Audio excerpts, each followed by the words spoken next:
Everyone should have the pleasure of having had a graduate student like Gideon Fujiwara. It was a dream come true. One never had to explain anything to him. He's now a tenured assistant professor in the history department and coordinator of Asian studies at the University of Lethbridge.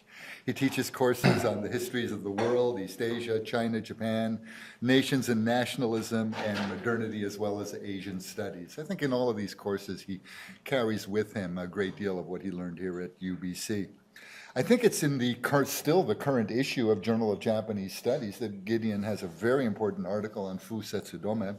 He also has a superb chapter on Tsuruya Aryo in a book that is dear to me, Values, Identity, and Equality in 18th and 19th century Japan. He's completing a book right now that's under review at a major press, and we're very hopeful and sort of sending prayers up all the time. Gideon is going to talk today about the emperor and his poetic subjects, the ceremony of the Imperial New Year poetry reading in Meiji, Japan. If you see me leave in about 20 minutes, it's because I'm going to collect the food for the reception to which you have all been invited. So it's not in any reaction to anything Gideon says. Gideon, welcome back to UBC. Oh, thank you. Thank you so much, Peter.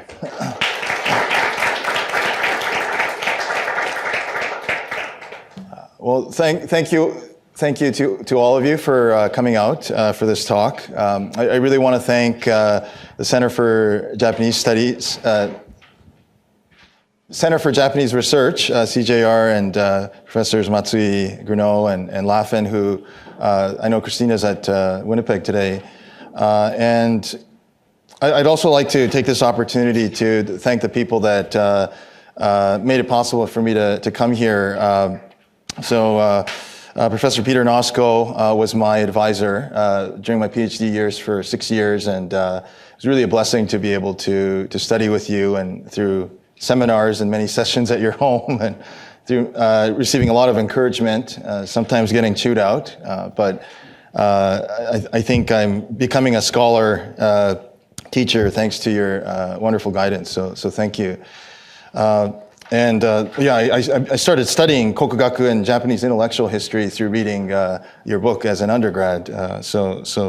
Thank you.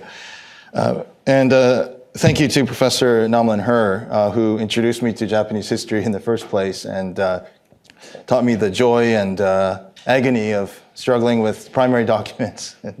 But it was all very much worth it, and you encouraged me to pursue studies in Japan. And there are many people here who really encouraged me during my time here, and lots of expertise in the room, I know, on waka poetry, and so I'm really eager to get your feedback on this paper. So this is a work in progress, I'm really eager to learn from you about reading waka and analyzing and understanding it. Just one more thing I should say. Thank you to all of you who came out and who've supported me over the years.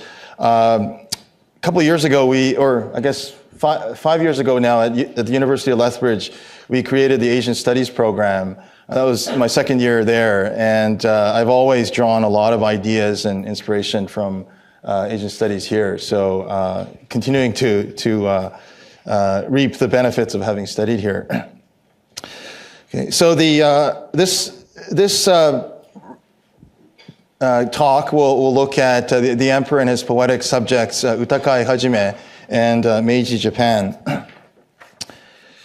In the new year, Japan's imperial court hosts a ceremony for members of the imperial family and general public to read waka poems they had composed on a pre-announced theme.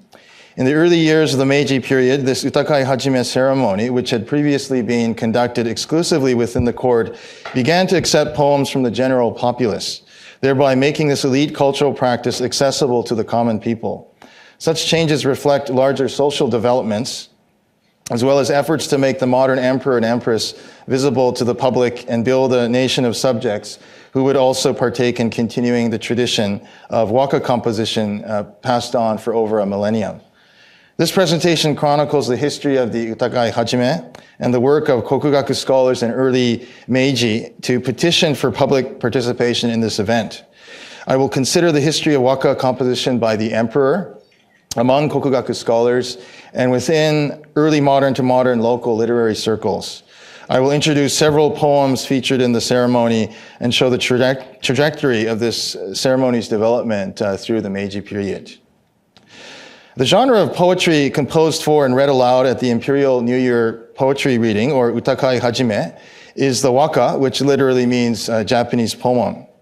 Waka, classical Japanese poetry, appears in their longer form as choka and in shorter form as tanka, and it is the tanka that we'll be looking at today. I will hereafter refer to it simply as waka. The standard waka consists of 5 verses of a total of 31 syllables, which is broken down to 5-7-5-7-7. The oldest waka poems date from the early 8th century, contained in the oldest extant mytho-histories of the Kojiki, the record of ancient matters, and Nihon Shoki, the chronicles of Japan. And poetry anthologies beginning with the Manyoshu, or collection of 10,000 leaves. Waka are distinguished from the Chinese poem, or kanshi, which were imported from China and were also recited and composed by the educated elite of Japan. For centuries in Japan, there was prestige associated with Chinese studies, including Chinese poetry. However, with the development of Japanese literature and Japanese studies, waka came to be championed by some, including kokugaku scholars in the Tokugawa period, as the preferred poetic form and best medium for conveying human emotion. Perhaps the genre of Japanese poetry best known here is in the West is haiku. I know my son studied it in grade 4 last year in Lethbridge. Of course, made up of 5-7-5 syllables, noted for both its plebeian style and lexicon, which contrasts with the refined waka tradition rooted in traditions of the court. Emperors throughout Japanese history have composed waka poems as an important part of their cultural achievements. Many of these poems serve as historical records of their actions and emotions and reflect the history of their times. There's a long history of poetry readings convened by the emperor at the imperial court, dating back to at least medieval times, as a monthly event and as an annual event observed in the New Year. One of the earliest recorded occasions of the imperial New Year readings was that of the 15th day of the first month in 1267 at the imperial palace convened by Emperor Kameyama. Later, during the Tokugawa period, the ceremony of the imperial New Year readings was observed almost every year in the first month of the at the imperial palace in Kyoto. The history of the emperor and imperial court is closely intertwined with waka composition. In the famous Hyakunin Isshu, memorized by children in early education curricula, 10 of the 100 poems are attributed to emperors or princes. The collection begins with a poem by Emperor Tenji and ends with a piece by Emperor Juntoku. About 1% of the 4,500 waka, which make up the Manyoshu from the 8th century, are attributed to emperors. From the Nara period, not merely members of the imperial court, but high and low-ranking aristocrats, men and women, composed waka, which are contained in the Manyoshu. From the Heian period, 21 Chokusen wakashu, imperial anthologies, were edited and compiled at the court during a period of about 500 years. The first of these was the Kokin wakashu, completed in 905 and contained some 1,100 waka. During the Kamakura period, Emperor Gotoba was a major patron of waka composition and commissioned the imperial anthology of the Shinkokin Wakashu, or New Collection of Poems, New and Old, in 1206. Thereafter, people of the samurai class came to also participate in editing the imperial anthologies. The composition of waka would continue to develop at the court and among cultural and intellectual circles during the Tokugawa period. On the 17th day of the 7th month in 1615, the shogun issued the Kinchu Narabini Kugesho Hatto, the code for the palace and nobility. The first article clearly lays out the regulations for the emperor and nobility to devote themselves to learning and upholding of waka poetry. Quote, "The emperor is to be engaged in the arts, the first of which is scholarship. If he is negligent in learning, he will be unable to illuminate the ancient way. There's yet to be an unlearned emperor who has ruled well in peace. The Chanquan Changyao is a lucid, instructive work. Even if one does not examine the morals and the history of the Kampyo Yuikai, one must certainly learn well the teachings of the Chunshu Chiyao. The composing of waka began with Emperor Koko and continues to this day. Though it consists merely of beautiful expressions, it is our country's art. It should not be abandoned. As written in the Kimpisho, primary efforts should be directed to the arts, end quote. Rinzai sect Buddhist monk and scholar Ishin Suden studied records of the emperor and court and worked with Tokugawa Ieyasu in formulating this code to preserve precedents and traditions of the court. As Lee Butler observes, the emperor is required to devote himself to scholarship, culture, and the composition of waka. And the document clearly separates the ranks within the court with those of the samurai warrior class. Emperor Go-Mizuno was on the throne when the code was issued by the shogun. Go-Mizuno enjoyed poetry and patronized the literary form, helping to foster a strong poetic society at the imperial court during the early decades of the Tokugawa period. However, the requirement of the emperor to devote himself to learning and literary pursuits also reflects his removal from political power. Suzuki Kenichi muses whether this could be interpreted as the emperor facing his own political defeat and therefore turning to literary studies as a consolation, or that the monarch immersed himself in literary pursuits to the point of abandoning his political duties. In 1626, Go-Mizuno made a trip to the Nijo Castle in Kyoto, where he was received at a banquet by Tokugawa Hidetada and Iemitsu of the shogunal family, in order to legitimate their political standing and secure the sovereignty of the Bakufu. Emperor Go-Mizuno resisted against the Tokugawa Bakufu for their oppression of the imperial court, and in 1629, he was forced to abdicate the throne in favor of Emperor Meisei. Go-Mizuno was restrained by the Kinchu Narabini Kugesho Hatto, which obligated the emperor to devote themselves to learning and poetry, and he represented the political decline of the imperial court in the face of the powerful Tokugawa shogunate. Still, Go-Mizuno developed the poetic society at the court. About a century before, when the court had already ceased to compile Chokusen Wakashu, Emperor Gokashiwara of the Sengoku period trained young poets by way of Kokin Denju, or the secret transmissions of the Kokinshu, to develop skills of composition according to the conventions of waka at the court.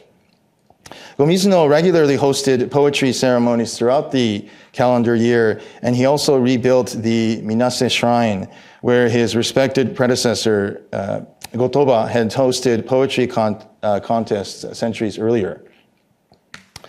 The Utakai Hajime ceremony was held in the Seiryo-den of the palace with a large number of participants. The theme, or kendai, was announced to all participants in advance. Typically, the themes were related to festive scenes of nature from the spring season. Once members of the imperial family and members of the regent families took their seats, those serving the various functions in the ceremony would also be seated. So let's take a look at some poetry.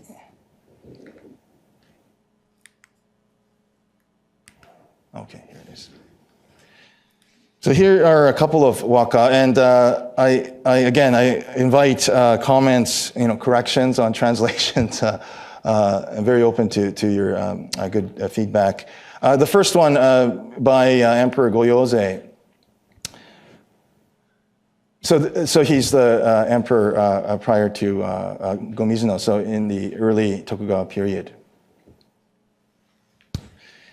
読む歌の深き心を慕う身に過ぎにし昔帰るよもがな As one who yearns for the deep heart of composing poems, I wish the age of a past long ago would again return.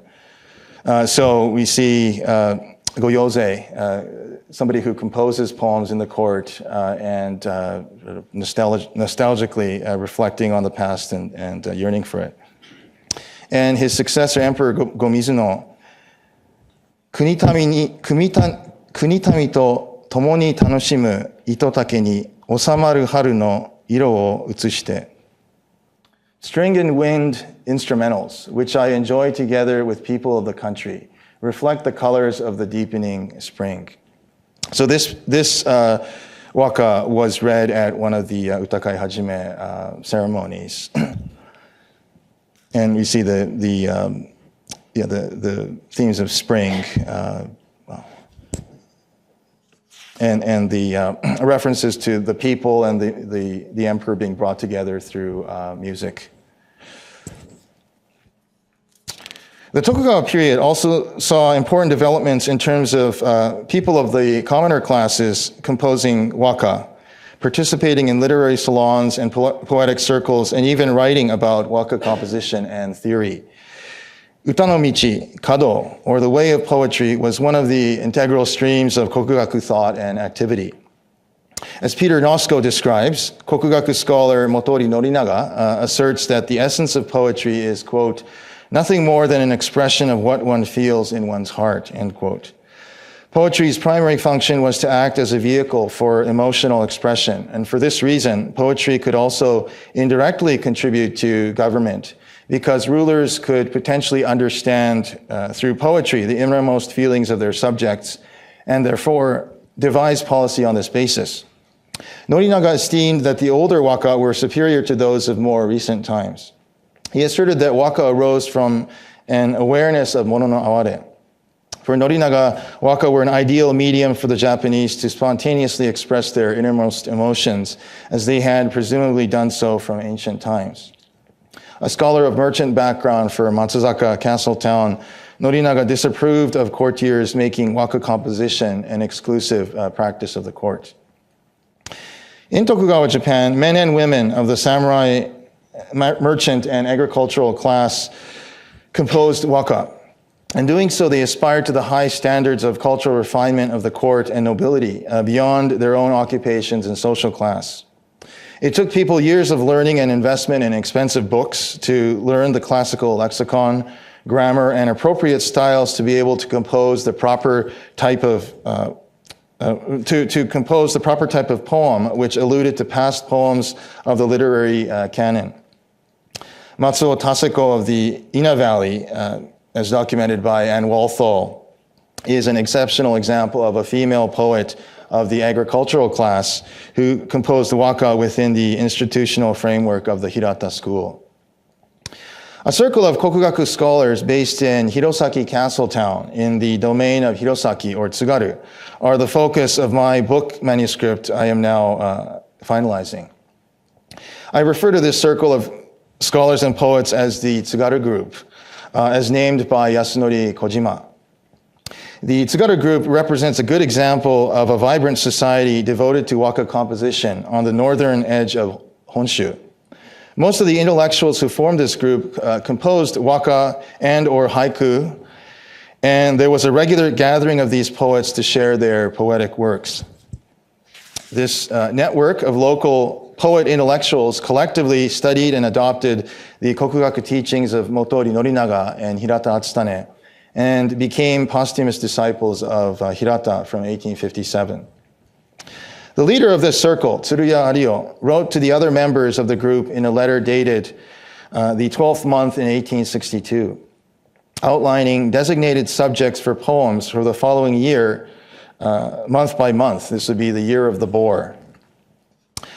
For the first month, Ario lists as poetic subjects or kigo the following seasonal phrases: early spring, residual snow, plum wind, love encounter, celebration of spring. Subjects for the 6th month in summer are local mountain, summer moon, field path, summer grass, rain shower quickly passing, love felt though unspoken, rain heard at field house. Ario's notice for the poetry compositions of the upcoming year was addressed to 8 members of the group. These 8 were mostly poets from the merchant class, but also included samurai and Shinto priests. A key junior member within this group is Shimozawa Yasumi. Ario asks Yasumi, a junior member of the group, to copy the notice for the other members. We will later see how Yasumi plays an instrumental role in involving commoners in the Utakai Hajime. Here, it is important to note that Yasumi also composed poetry and participated in the local circle in Hirosaki Castletown. Mark Twain has emphasized the predominance of poetry composition in Tokugawa period Kokugaku circles generally. And in the case of the Tsugaru group of Kokugaku scholars, we also see that poetry composition comprised a large share of the group's activities, particularly in their early years. Suzuki Keiichi observes that since around the middle of the Edo period, the framework of classical waka poetry, which employed poetic language, or utakotoba, and placed the emperor at the center, began to loosen. Furthermore, in the modern period, with more original expressions rooted in individual thought, poets did not constrain themselves within the traditional frameworks. Suzuki notes that there was a decline in the composition of poems which rigorously employed poetic language in an effort to solidify a stronger sense of community. Through the Meiji Restoration of 1868 and the restoration of imperial rule to the center of Japanese politics, the teenaged Emperor Meiji was made the symbol of the emerging modern state. Like his father, Emperor Komei, who composed many waka, Meiji is believed to have composed close to 10,000 poems during his lifetime. Meiji would be instructed on waka by Sanjo Nishisuetomo and Takasaki Masakaze. The young sovereign attended the first poetry gathering, Utagokai, of his reign in the new year of 1869. The 17-year-old Emperor Meiji composed a poem on the given topic of spring breezes across over the sea. Okay, here it is. Okay, so let's take a look at the two by Meiji and Empress Shoken. 潮よろず変わらぬ春の印とて海辺を伝う風ののどけき An indication of spring, unchanging 10,000 ages. How gentle are the breezes blowing along the seacoast. And Empress Shoken. おきつなみ霞に込めて春絹と風もなぎたるよもの海面 The waves offshore are swathed in mist and above the sea in all directions. The wind has now abated. Tell us that spring has come. Donald Keene comments there is little individuality expressed in these poems and that they simply demonstrate familiarity with the poetic conventions of the court culture. On this occasion of the Meiji royal couple's first participation in the imperial New Year reading, the ceremony was limited to the emperor and empress, the imperial family, and court poets as it had been for centuries. However, this would change as the ceremony was subject to reform, along with other institutions of the imperial court and state, and the very role of the Japanese monarch as sovereign and symbol of the new nation state. Emperor Meiji was earlier known by the name Mutsuhito, and once ascending the throne took the name Meiji, drawn from classical Chinese text, which means enlightened rule. Enlightened rule reflects the image Japan's new political leaders wished to project for the monarch and his nation state. Meiji's father, Komei, had lived his entire life in Kyoto, the imperial capital of Japan, for over 1,000 years, until Meiji moved to Tokyo, where the imperial residence was also transferred to, effectively making it the new capital. During the late decades of the Tokugawa period, as Japan was forced to open its ports to trade with the Americans and Europeans, imperial loyalists called Revere the Emperor, expel the barbarians, while this Komei was on the throne. Making Emperor Meiji a visible and legitimate symbol of modern Japan was a major objective of state builders. Learning from the examples of European monarchs, the young Emperor Meiji and Empress Shoken were featured in lavish imperial processions which functioned as a display of imperial splendor. The royal couple traveled from Kyoto to Tokyo in 1869, then from the 1870s traveled throughout the country to observe development and modernization, but to also be seen by their subjects. The emperor was presented to his subjects in his various roles as a high priest of Shinto, performing religious rituals, benevolent Confucian ruler who was learned in Chinese classical philosophy, and a modern monarch like those of Europe. Louis XIV, known as the Sun King, was one model for Meiji. Meiji's mere presence at the imperial conference with the prime minister and cabinet, even if he was generally silent, gave the government legitimacy. Also, Emperor Meiji served as the commander-in-chief of the Imperial Japanese Army, which waged war against Qing China from 1894 to 1895, and against Tsarist Russia a decade later from 1904 to 1905. Further, this emperor acted as ruler to his subjects on the Japanese islands and to subjects from territories and countries the Japanese Empire colonized, including Hokkaido, Okinawa, Taiwan, and Korea.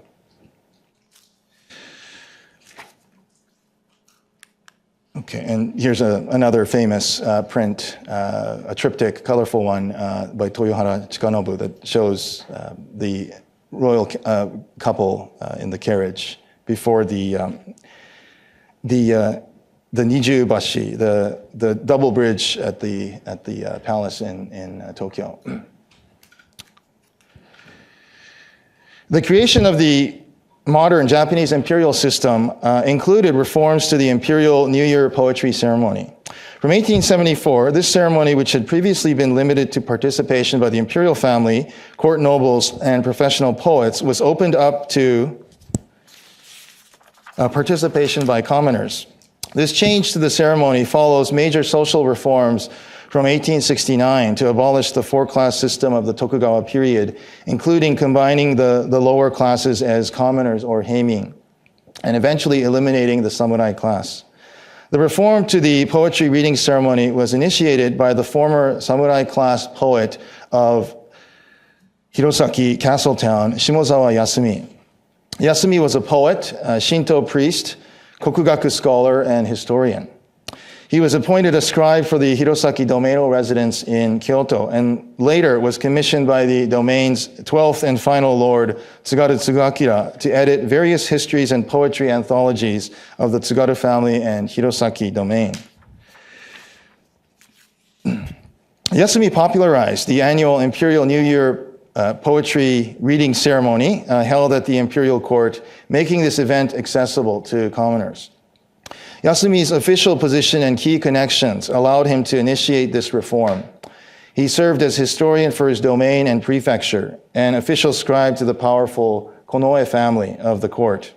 And both these appointments led him to spend extended periods of time in Kyoto and Tokyo. There he developed ties with Hirata Academy leader Hirata Kanetane, from whom he studied kokugaku, and a relationship with kokugaku scholar Fukuba Bisei, who served Emperor Meiji as his tutor in Japanese history and was instrumental in developing Shinto-style funerals for the court. As described by Miyamoto Takashi, after consultation with Fukuba Bisei, who had some influence at the court, Yasumi, in the 12th month of 1873, submitted a petition, Kenpakusho, care of Bisei, to the Imperial Household Ministry, urging the acceptance of poems by commoners in the annual ceremony.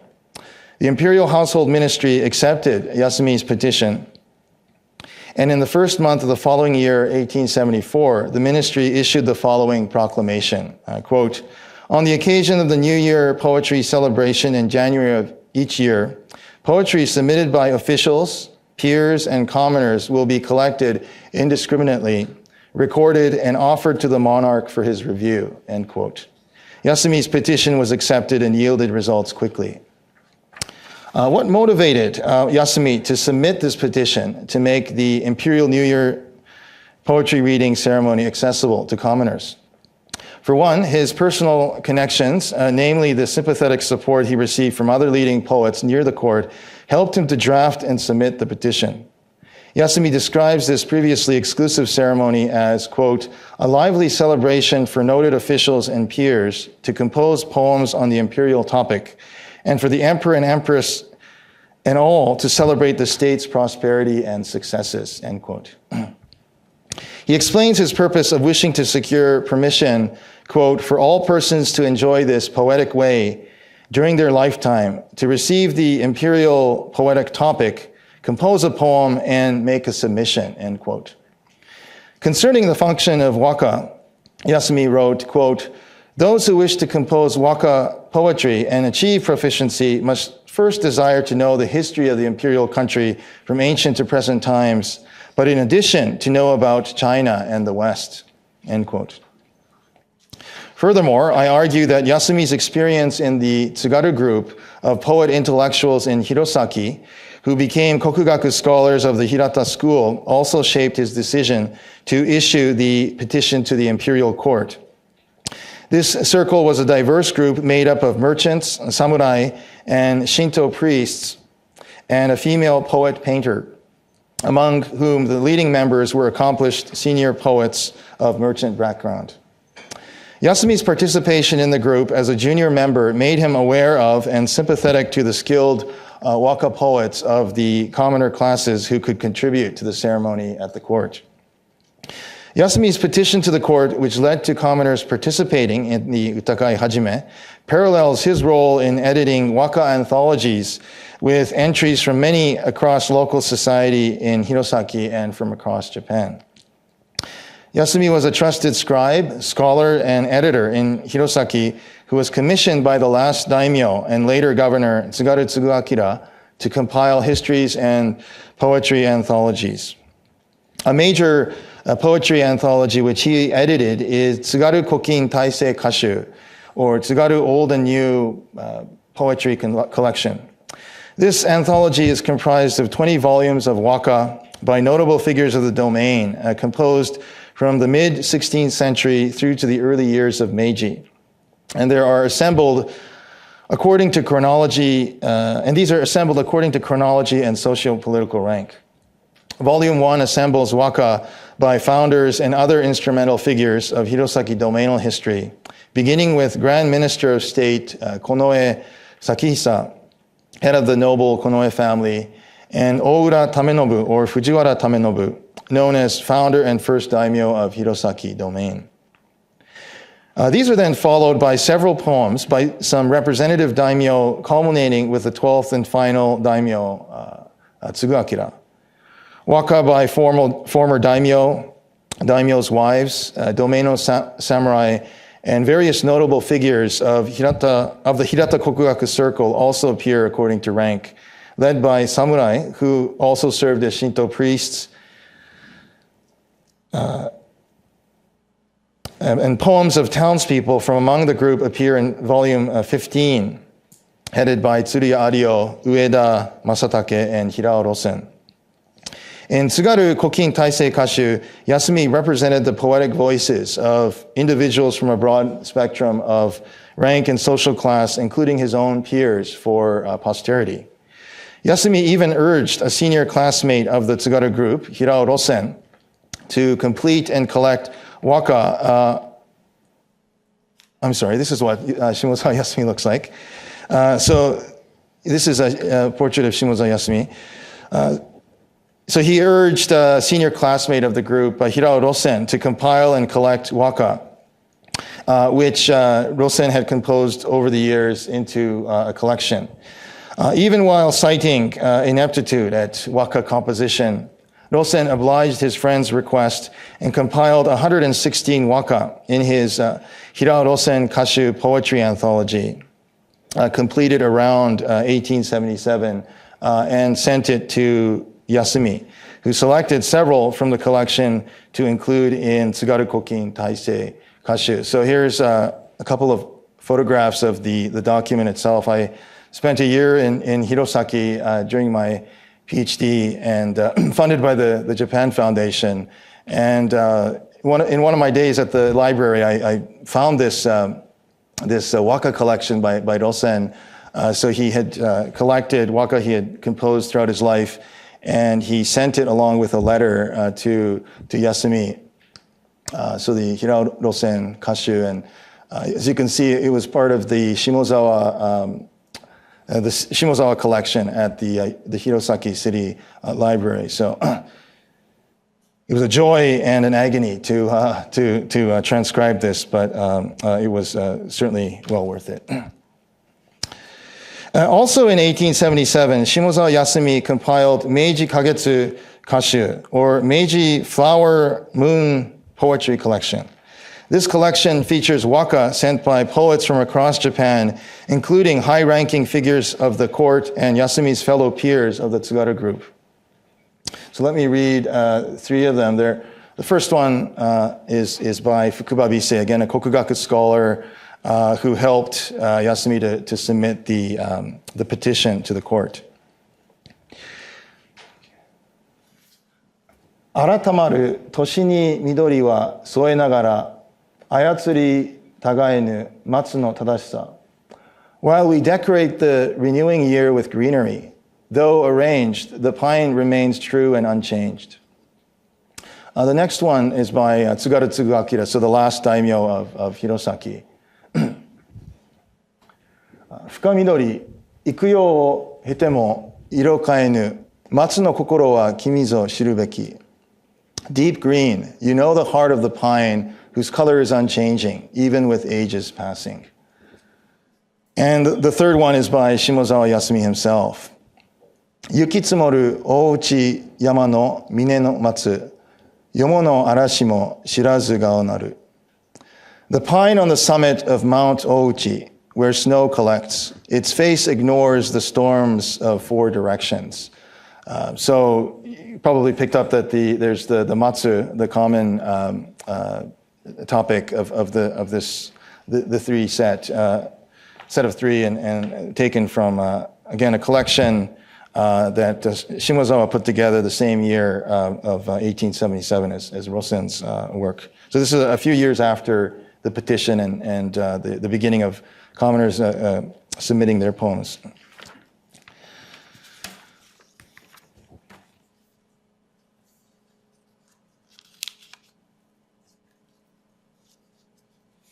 Okay. So newspapers were established across Japan as an emerging news media and served as a vital means to notify the general public of the Utakai Hajime ceremony of the new year, including the chosen topic. Newspapers also later reported on proceedings. Tokyo Nichinichi Shimbun, or Tokyo Daily Newspaper, the first daily newspaper published in Tokyo, inaugurated in 1872, reported on the 23rd day of the first month in 1875 on the ceremony just held days earlier on the 18th. Names of the various roles are listed, first with the topic announcer as Nakayama Tadayoshi, and the judge as above mentioned Fukuba Bise, Kokugaku scholar, imperial tutor, and colleague of Yasumi.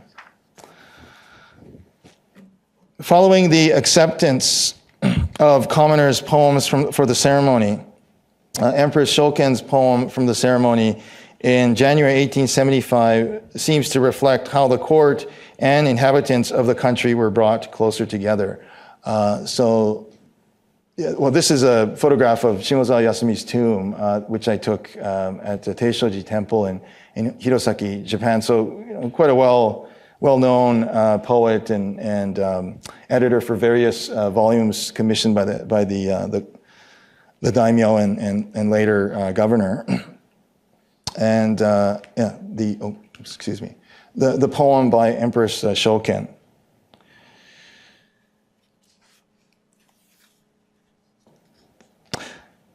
Miyako ni mo toki sato ni mo atarashiki onaji toshi oba uchi mukae tsutsu.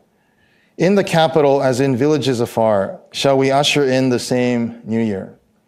The above verses show how Emperor Shoken at the palace in the capital of Tokyo imagined a community of people or nation across the archipelago and Tokyo and distant villages alike who collectively participated in the same ritual of welcoming the new year. The Meiji Tennoki notes that in the first year of accepting submissions from commoners, a total of 4,139 poems were received. On January 23rd, 1886, the Yomiuri newspaper reports the number of submissions from each prefecture with a total of 6,146 entries.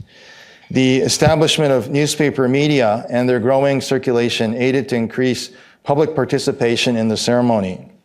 It was from 1879 that waka selected from among submissions made by the general public were read aloud at the ceremony.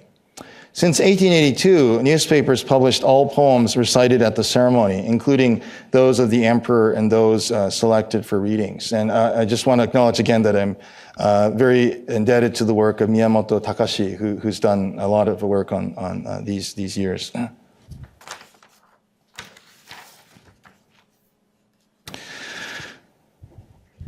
From the time of Emperor Meiji's reign, the Japanese Empire grew in economic and industrial strength. A constitutional monarchy was established, which borrowed from the model of the Prussian Constitution. From the reigns of Emperor Meiji through Taisho to Showa, the Japanese Empire expanded across Asia. Colonialism and war brought destruction and suffering to the people of Japan's enemy states, as well as to the Japanese emperor's subjects in Japan and across its overseas colonies. After World War II, the poetry department within the former Imperial Household Ministry was abolished. Nevertheless, poets were appointed to select poems for the Imperial New Year ceremony held in January 1946, a few months after war's end. The topic for the ceremony was Snow on Pine. The following is the waka composed for this occasion by Emperor Showa or Hirohito. 降り積もるみゆきに耐えて色変えぬ松蔵惜しき人もかくあれ How courageous is the pine which endures falling snow without changing color. Let the people be so. The emperor's message to his subjects was for them to endure the severity of post-war conditions and to persevere in the recovery, like a pine tree in winter endures the cold and mounting weight of the falling snow. It's important to note that this poem, composed by Emperor Showa, was presented at the Imperial New Year ceremony shortly after the emperor made his declaration of humanness on January 1st, 1946. Renouncing his status of divinity as a living god as part of the conditions following Japan's surrender. Emperor Showa is known to have composed many poems. Few are from the pre-war and war years. Most are from after the war, including the above verses. While the topic of 1946 was Snow on Pine, in the post-war years since, the topic has been further simplified to encourage a wider range of people to compose and submit waka. For 1947, the topic was Dawn, Akebono, while in recent years, it was Shore, Kishi in 2012, Stand, Tatsu in 2013, Human, Hito in 2016, Field, No in 2017, and the next topic for 2018 is Go, or language. And I believe the deadline passed on September 30th. I'm not sure if anybody submitted, but if you did, please be interested to hear about it. Also in the post-war, those individuals whose poems were chosen for recitation at the ceremony were invited to attend the event and to have an audience with the emperor and empress. The ceremony of 1957 marked the first time the poem of a non-Japanese person was selected, when a waka about Horyuji Buddhist Temple by Lucille Nixon of Palo Alto, California was among those selected. Lucille Nixon was invited to the palace, and on this occasion, Hirohito encouraged Nixon to continue composing waka poems for the betterment of relations between Japan and the United States. And Nixon was quite devoted to waka poetry. She also helped to translate waka into English. I was reading a collection that she had put together. This was, I guess she had died tragically before the publishing of the book, but many of these poems by Japanese Americans that she helped to translate.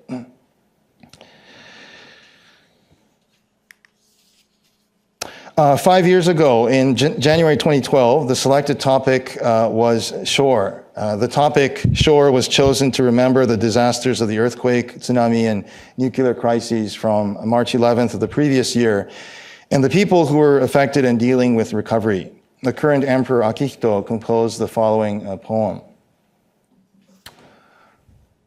津波越時の岸辺はいかなりしと見下ろす海は青く静まる What was it like then when the tsunami came to shore? I looked down and wonder. Below me spreads the blue sea, quiet and perfectly still. And Empress Michiko. 帰り来るを立ちて待てるに時のなく岸と文字を歳時期に見ず To stand there and wait for someone to come back home through the 4 seasons, so no shore do we find in the haiku compendium. Shortly after the initial Great East Japan earthquake, the royal couple visited Iwate Prefecture in May to offer consolation to victims and survivors. The Emperor Akihito in this poem describes his impressions of the coast devastated by disaster as they witnessed it flying above in a helicopter over the coast, including the towns of Kamaishi and Miyako. Suzuki Kenichi notes that these 2 poems follow the convention of emperors who partook in kunimi, or viewing the land or country. Since the 8th century Meiyoshu, monarchs stood atop high altitudes of mountains to overlook the land where their subjects lived, including the harvest, and composed verses about this ritual. The contemporary version has the monarchs also looking over the land from their helicopter.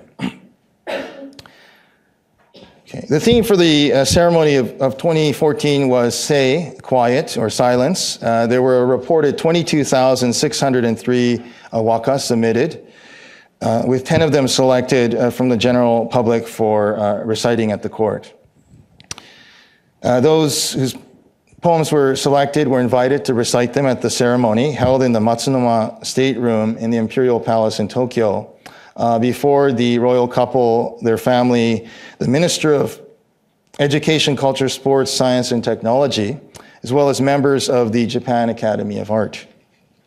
The 10 people whose poems were selected included men and women from various parts of the country whose ages ranged from 83 down to 16. So these 2 are from January 2016, the year that human or hito was the theme. So the first by Akihito. 戦いにあまたの人のうせしとう島緑にて海に横たう In fierce battles there, countless persons lost their lives. I now see the isle across and beyond the sea, lying so green and serene. And by Empress Michiko. 夕茜に入りゆく一騎若き日のあがごとく行く旅人やある Towards the crimson cloud, a plane flies at sunset. I picture in my mind a youth traveling alone, like myself when I was young. So for the first one, in the previous spring, the couple had visited the Republic of Palau and visited war monuments on the Peleliu Islands to offer flowers for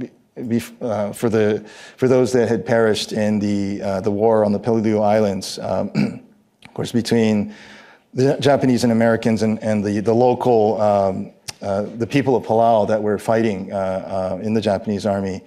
And so this is a reference, this is reflecting on that, the memory of that battle. And the second waka, this one, we're told that after she graduated university, Empress Michiko visited Belgium at a conference and traveled across Europe and the United States. And when seeing a plane flying off in the sunset, she made the connection that these young people were pilots were much like her when she was young. Okay. Okay, so some photographs. So the Imperial New Year poetry reading ceremony and selectees of 2014. So if your poem is selected, you can be among the seated there at the grounds of the palace. And yeah, you see the ceremony in the palace. And who could forget the imperial visit, to UBC? Obviously, many of you were there for that. So the imperial couple and I believe the chancellor of the time, and you can see me and my family here in the back. A good historian takes photos, and this one, fortuitously, we were on the other side of this one. Okay. All right, so these are a couple from, these are the last waka that I'll show. They're from this year's New Year's ceremony. And these are a couple of the ones that were selected from the public. So the first one by Hiroshi Shino. 書くためにすべての資料揃うるが、習いとなりし、生真面目やろう。So no is the word, but that kanji no, you can use it wherever, in whatever way it can be read, and it's applied here to the yaro. So though all materials are gathered in order to write, this has become a habit for this compulsive bloke. So yeah, I kind of sort of struggled with this translation. That your thoughts are certainly welcome. And 聞こえない二つの耳に野の風は The wind of the fields beats my face and teaches sound to my 2 ears, which cannot hear. So this is Keiko Ejiri from Gifu.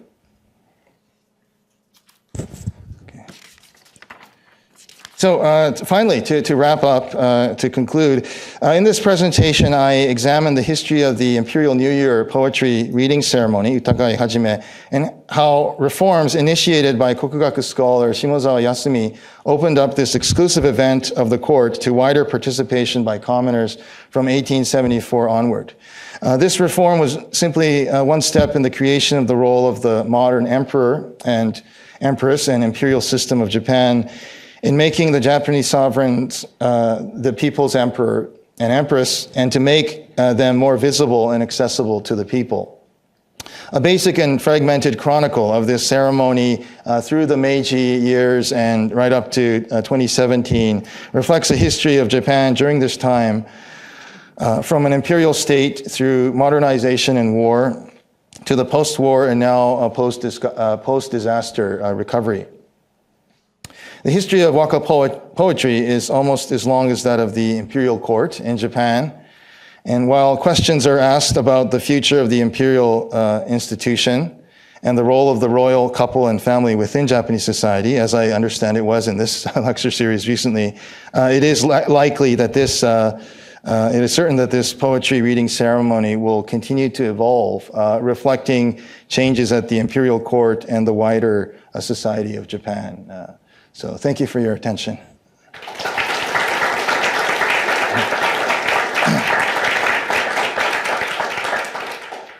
So we have until 5:30 for a Q&A, so please, anybody.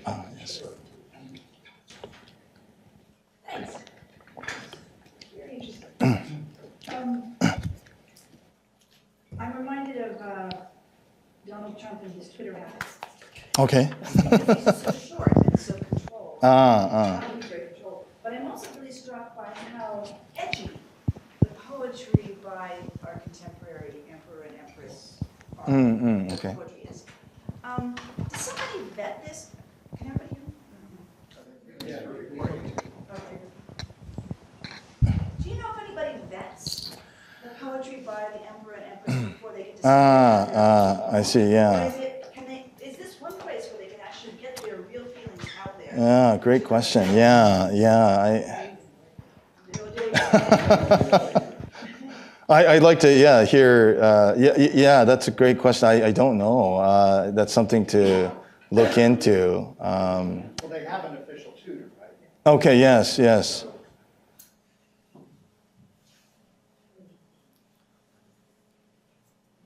Oh. I think the research you've done on the Meiji part is really interesting. I'm going to, of course, give you a lot of trouble about everything before Meiji. Please, yes. And so,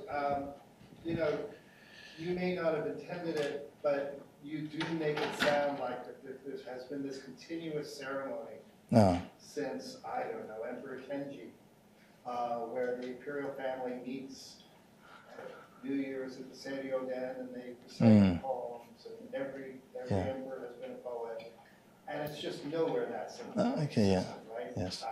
Some emperors were very poetic, some emperors hated waka to the extent that they were allowed to. Right? And many years there was no Seiryo-den. They were couch surfing in some aristocrat's house, mansion. Yes. So, especially in the Warring States period and whatnot, the major poets like the Reizei family, and you might look at Steve Carter's very long book on the subject, aren't even in the capital. The capital is not where poetry is happening. And so it's really anew with the Tokugawas and Go-Mizuno that the relationship between waka and the imperial household is reestablished. And you kind of made it sound like, oh well, maybe Go-Mizuno got so interested in waka because he had lost political power or something like that. But come on, the emperors before Go-Mizuno had no power at all. Yes. Often couldn't even afford to do their enthronement ceremonies for years because they didn't have enough money. So what the Tokugawa did and what the Go-Mizuno did really was kind of inventing a tradition. And I think it's important to give them credit for that. Kokin Denju was not a training system. It was a box with documents, and if you got excited, you got to see the box. You didn't get to see what was in them, right? So there's lots of aspects of this that really I think it's better kind of to start with Ieyasu and Go-Mizuno and say this is what it is, and not worry too much about how long this tradition, this unbroken tradition was. If you see what I mean? Thank you. Yeah. Yeah, I'll cut Though on the other the forward. Yeah. just to, Yes. I agree, but yet I was wondering when this whole idea of the reform and bringing the commoner in, was there a sense that in fact is not new? Right, that in fact, as early as the Manyoshu, you have the guards out in the middle of nowhere. Like the idea of the subject composing waka as sort of an offering to the ruler, commoners, unknown poets, that is as old as the tradition itself. Yes, So this idea that it was not aristocrats who could, everyone has the uta in their kokoro, we know. So the idea that it was the commoners was the modern thing. I'm wondering, in the thinking of this idea of the reform and bringing in the commoners, was there, hey, that's what they did, Manyoshu did that. So this is not a new thing. New and expansive by actually getting a hint from something that is in fact all the way back to the border guards from the Manyoshu or the envoys or the serving women. It very much is that in the Kokugaku and the Meiji valorization of the Manyoshu, Exactly. that no one paid any attention to beforehand. But so did they make any links with the past? If not, No, absolutely. Yeah, absolutely. In the people you study, the guys who are trying to reform it, and are there explicit gestures backwards? Yeah. Well, I mean, just going back to Motori Norinaga, I mean, him going back to the Manyoshu and saying that waka should not be just the exclusive art form of the court, and him by being from the merchant background, being very sensitive to that. But yeah, explicit statements that we're going back to the Manyoshu. I'll look again at Yasumi, Shimoza Yasumi. But I mean, what happens in the Tsugaru group too, I mean, Meiji comes and the group sort of gets scattered, and they're each sort of working on their own things, but a lot of their writing is happening sort of up to Meiji. So yeah, but that's really an interesting point, and yeah, I mean, I should look at closer at what Fukuba Bisei says about this, and Yano Gendo, and yeah, there's certainly yeah, there's lots more reading that I'll need to. I just have one more quick one. How Yeah. did you get from 22,000 to 10? Is there any idea about the adjudication? How did they go through? Is there a- Oh yeah, that's yeah. I as you can see, I presented a very sort of broad overview. Yeah, the selection process, and I have to sort of decide, right? I mean, right, for this study, you know, right, it sort of set the parameters, I guess. But yeah, that's another really interesting question, and I think I cited that yeah, the first couple of times they did this, there were already a few thousand. So it was certainly well publicized, and I've got this chart of how many. Well, there's a lot of this information you can find on the Imperial Court's website, where the entries are ranging from like 18,000 up to 27,000 over the last couple decades. But yeah, I certainly would like to look at the inner sort of what's happening in the process, and yeah, are we hearing the actual emperor and empress's voices? That's an interesting, because Meiji apparently, well, he composed with some 10,000, and I think Suzuki was saying, well, you know, that means he was doing about 5 a day, which yeah, and of course he had a lot of tutors. Yeah, I guess so. Yeah, just unleashing the waka. Yeah.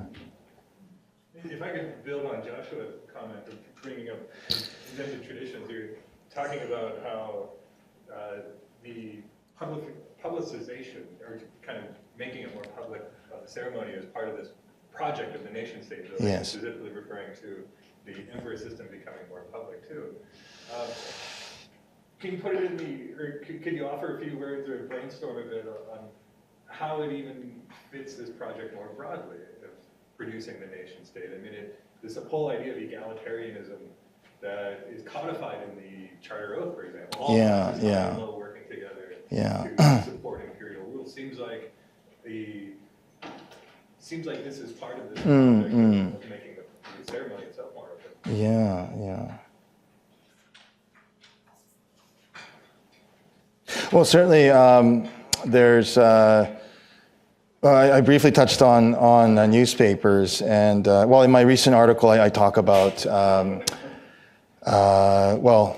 growing access to political information in the 19th century, and well, I look at a particular notebook, the Fusetsu-dome, and how hundreds of these people across Japan are accessing sensitive political documents and compiling them in these sort of notebooks. It's sort of like akin to maybe WikiLeaks, you know, today, where how are these people getting access to this information? So there certainly is as people have described, there's a revolution in knowledge and accessing the knowledge, and also the outlets for people to be heard.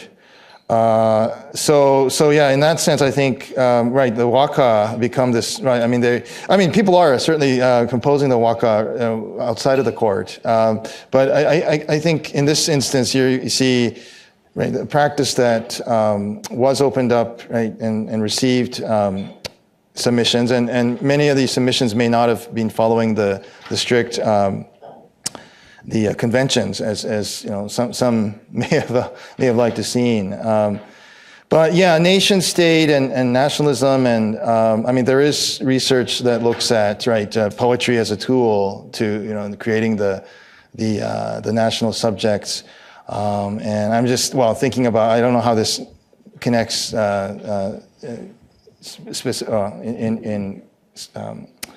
fine terms, but Benedict Anderson talks about literature and the importance of literature prior to nation imagining and nationalism.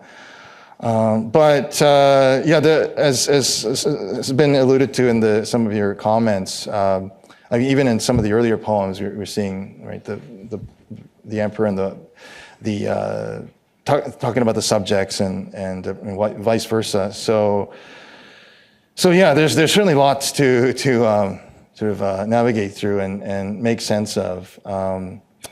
But yeah, Michael Wachutka writes about Kokugaku scholars and how they contribute to the creation of these various scholarly societies in Meiji and going into education and so yeah, there's certainly the theory that I'll be sort of dealing with, but also specifically what's happening with the poetry and the Kokugaku scholars. Yeah, I'll need to think about that a little bit more. Thanks, Tristan. Oh yeah, please. Sure, got another one too. Oh please, yes. I'm interested in how common commoners were. Yes. Particularly in the beginning, in Meiji. Because the poetry collection you talked about by Rosen, for example, I mean, those are rural elites. Yes, true, yeah. How common do you think it was in the beginning? And even though the newspapers got involved too, in the beginning of Meiji, the newspapers are really still for well-educated people. To make sure that we get with kurigana and so on. Yeah. Do you have any sense of how common we got? Yeah, how common, yeah. I mean, Rosen's an interesting case. Maybe I'll sort of pull up his the photo, going back quite a bit, but yeah. So I mean, he says that he's embarrassed that he's not really a poet, and he's shy about sharing his embarrassing poem waka, but obviously he's well educated, Chinese studies, Chinese learning, and kokugaku, and meanwhile he's a painter, which is his profession. He was actually coming from a merchant family. They were fishmongers, and passed that on to his brother so that he could do what he loved. So yeah, I mean, but it's interesting when you look at what's happening with these people, because with Rosen, for instance, and I think Norinaga was similar in that he seemed to have a sort of a complex that he was coming from the merchant class and had to sort of justify what he was doing. But Hirao Rosen also, I mean, well, to me the waka looked perfectly fine, but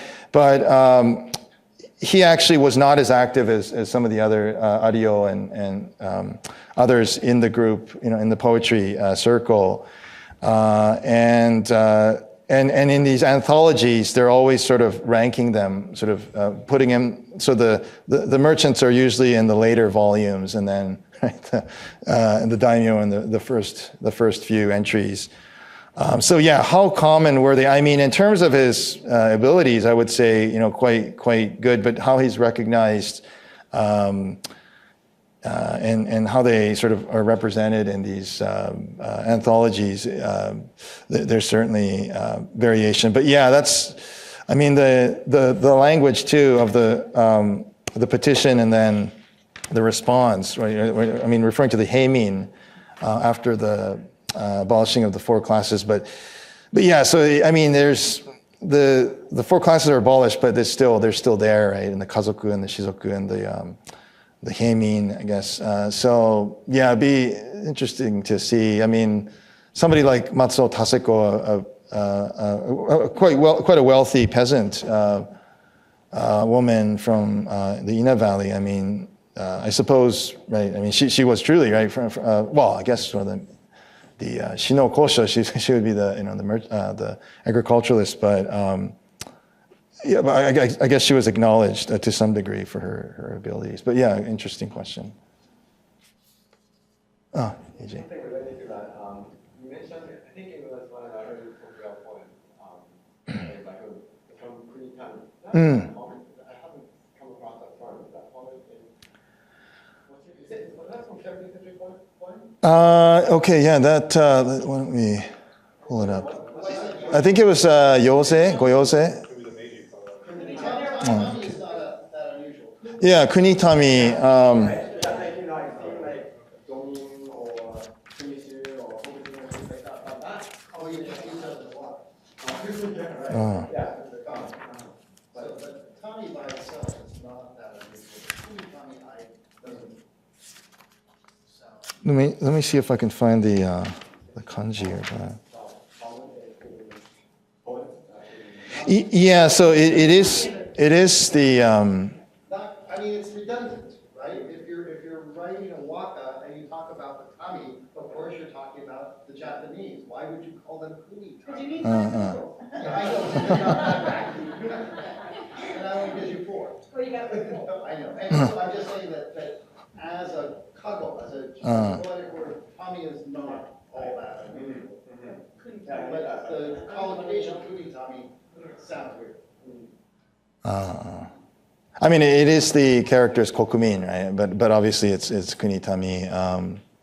Yeah, I'm not sure how common it is, but yeah, kunitami.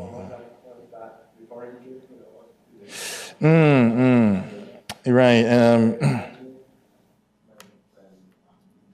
And right, these are people that are able to, I suppose, come out and enjoy the itotake string and wind instrumentals, as I translated. So I don't know if it's referring to certain people that that were able to partake or enjoy the music, but yeah, I don't think it's it's certainly not national subjects as we would think in a modern sense. Yeah. Oh, yeah. Maria, hi. I have a question in regard of the construction of this process.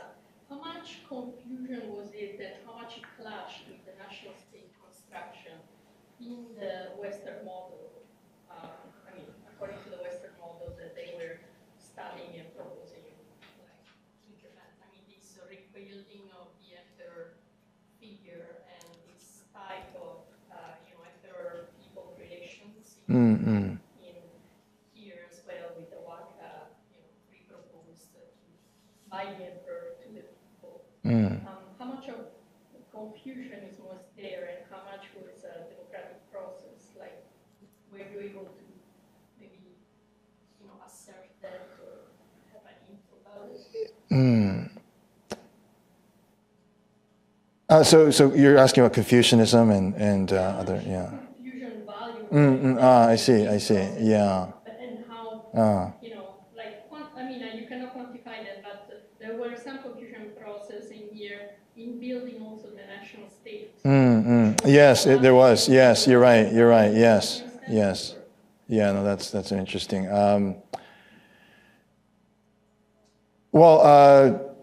One point is that, so Yasumi submits the petition, and within a month or two, there's a response, and to that quickly adopts it. So it suggests that, this was a very welcome sort of idea, maybe to bring the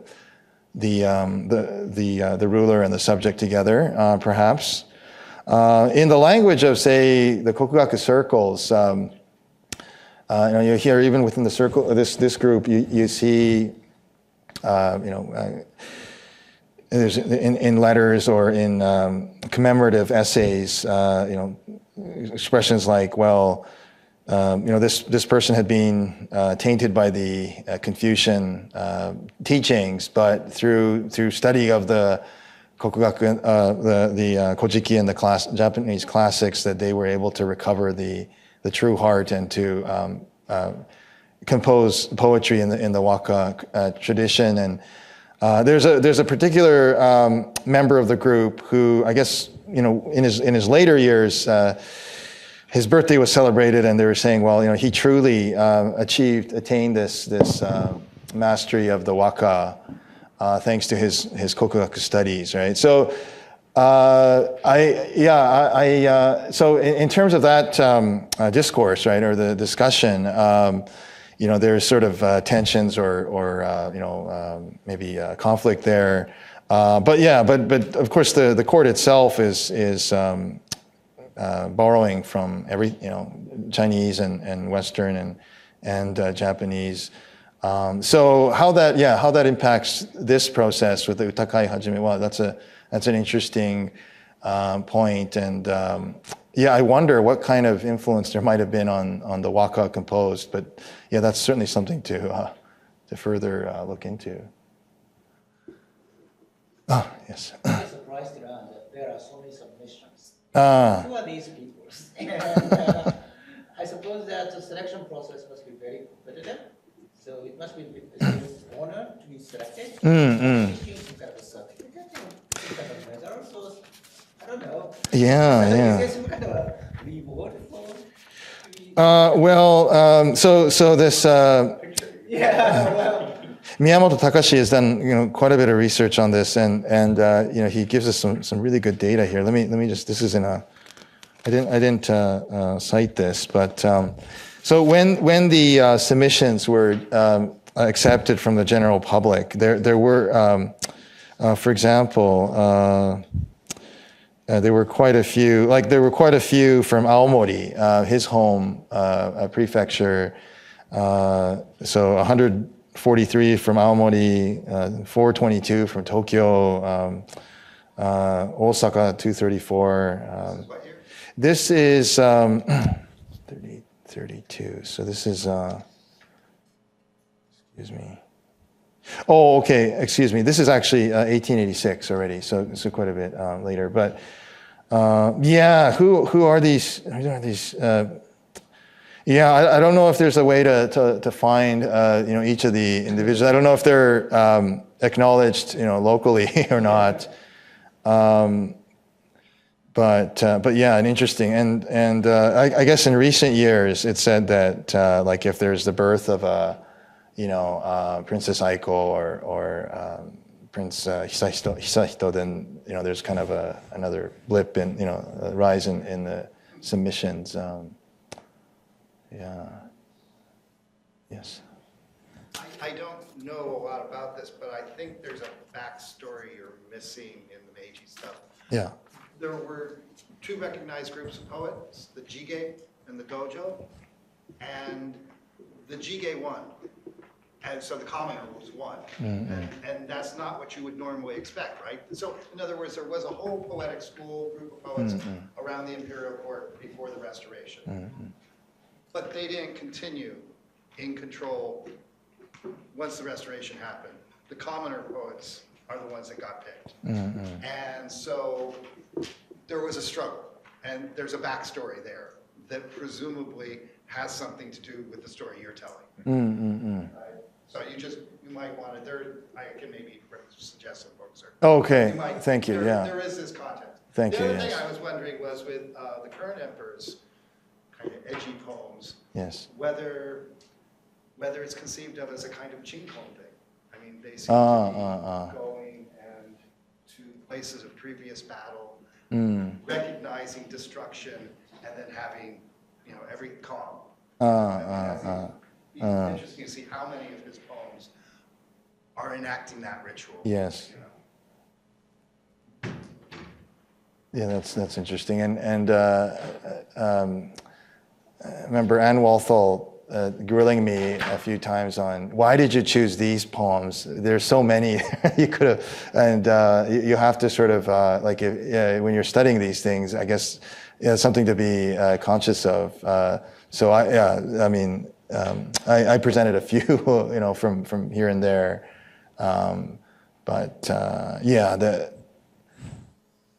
these ones, the 2016 were a little bit more interesting than 2017 from the couple. Oh yeah. Can you talk a little bit about some of the themes that come across in the anthologies that you look at from the Restoration era? So what kind of Oh, okay. and Yeah. emotions and stuff like that? Do you see political messages or some kind of response to Yeah. political events or that guy or what? Yeah, I think that like with the ones that I cited, and even with Adio putting out a call, or putting out a call saying, okay, next year is the year of the boar. These are our themes, and they're all dealing with nature and right, seasonal phrases. So I think there is that. For the waka, right? So they're following a certain type of waka, I guess. Within the conventions, but of course they're also composing haiku and waka concerning, say, the Boshin War, or somebody, a member of their group who died in battle, and those might be found in, like I've seen some in diaries, other places. So. Probably for my sense is that for the anthologies, they're sort of maybe timeless and maybe not as political. I'm not sure, but that's my sense from that group. But yeah, something like with Rosen's stuff. Are we going in the right way? Yeah. So Rosen's. Yeah. I mean, there's so many. So 116. I think something like maybe 10 of them had to do with kokugaku. So those are the ones that I was kind of looking at closely. Many have to do with, so he actually is, there's some references to Manyoshu. There's works about Confucianism. There's a few about his family, like there's some about his grandchildren and, illness in the family and things like that. So yeah, when you look at something like this, his personal collection over the years, you see kind of an assortment. But Rosen was probably not as active in contributing to the anthologies that some of his peers were. So they're making a difference between a kind of book that you write on your own, like in a diary. Yeah. I think so. Yeah, when the call is put out like that, I wonder. I'll have to look more broadly at other examples. When you were talking about the petition that gets sent out, I kept picturing people back in the village, the learned people of the village who've been reading these newspapers were sitting around thinking up poems and petitions, and it really reminded me of another movement in the 1880s where the learned people in villages reading newspapers got together and started submitting petitions and other types of writing as a way to argue for more of a popular voice in the government, of course, the popular rights movement. Am I imagining this entirely incorrectly? People weren't actually submitting, thinking of it, weren't getting together in those groups, or is there perhaps more of a political backstory again about this? Why at this moment is it that the ceremony becomes open to the public? Well, yeah, I know. I think there's certainly parallels and commonalities between the freedom and people's rights movements and. Of course, there's Tohoku and Aomori. There are activists for the people's rights movements as well. I think there is, right. I mean, on one level there is an encouragement of free expression and there's a mobilizing of the people. How it relates to what Yasumi is doing, I'm not sure because he's still sort of working for the daimyo and the Tsugaru family and getting pulled here and there, by the Konoe as well. But there's certainly lots to consider in terms of the popular movements as well. Oh, yeah. You had mentioned that Shimabara Yasumi is a Shinka? Yes. I was wondering whether in that petition Yeah. you wrote, whether there was any smacking of a kind of state Shinto or like a where he's creating a non-religious ritual that will still serve. That. Well, I mean, his peers, we know more about his peers and how they were involved with the Shinbutsu Bunri, the separation of Kami and Buddha. Tsugaru. And I mean, even there's somebody from the Ono family of the Hirosaki Hachiman shrine, and so I mean, with them, I mean, Ono is an interesting case because he gets caught in between, the stage, well, the Jingikan and the state directives, and then what's happening locally. But yeah, with Yasumi, with the stage Shinto stuff, yeah, I'll have to look at it again. But yeah, there's lots happening, obviously, back in Hirosaki, and he's spending a lot of time in Kyoto and Tokyo in these days. But some of his peers are helping to carry out the Shinbutsu Bundi, the separating of the Shinto and Buddhism. So that's yet another sort of dimension to this that needs some attention. Yeah.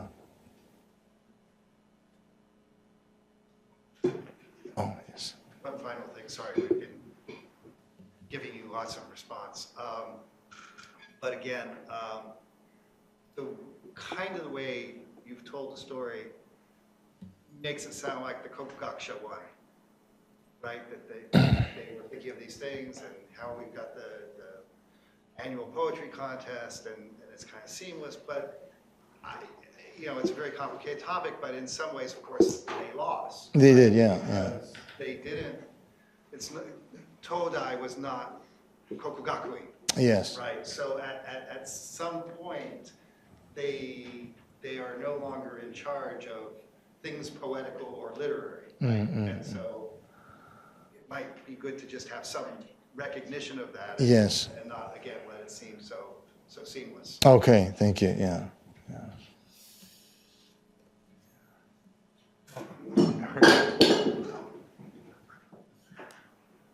It sounds like poetry is a really unuseful way, one tool that people use to create imagine continuity. And I think that's important too. Why I'm paying attention to the discussion of invention and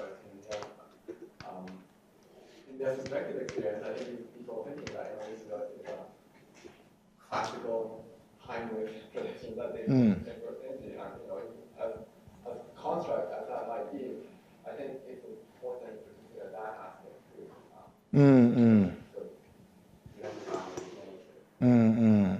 What role it should play. Yeah, absolutely, yeah. That's also just purely, not purely, but the social structure. Yeah.